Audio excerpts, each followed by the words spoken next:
Next, we have to be started the forms of business organization. The next topic is cooperative organization. Cooperative organization is an organization where the number of persons are together for the motive of welfare of the society. They have to be joined it and to run a business. Their registration is compulsory and the minimum 10 people are needed to start a cooperative society. So the definition is in the form, the main motive. The definition is there, that is to be given by the Indian Cooperative Act 1912.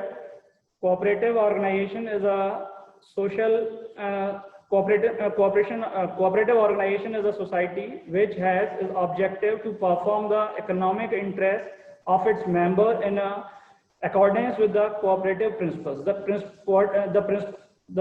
principles of the cooperative organization is to provide the service to its members, and they are not the profit earning society. They provide the help to its member, and they are earning short of amount, not their motive earning profit.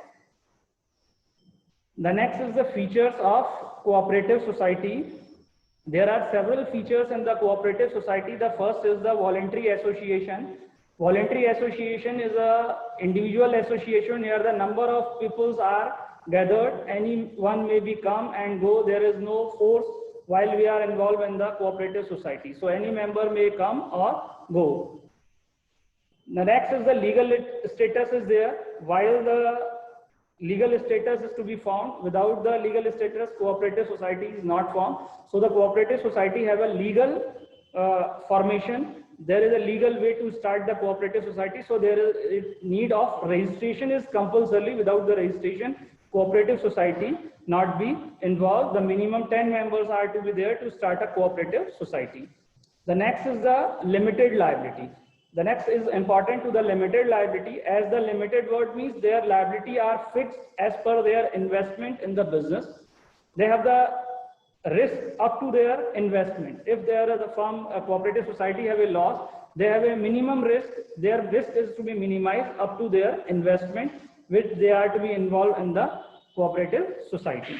The next is the control. The one man, one vote is there. So the control is any elected members, because the person who is to be control in the cooperative society, that is the elected members by the members of the cooperative society. So the control any one of them.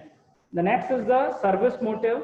The main motive of the cooperative society is to provide the services to the people or to the member.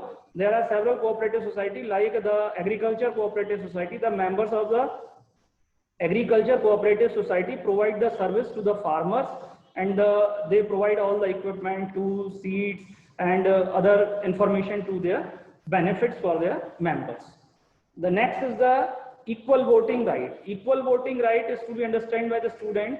While they are one vote, one man, one vote. It means the person who have 100 share and the person who have 1 share, both are having the equal right to voting in the cooperative society. That's why it is equal voting right. Thank you.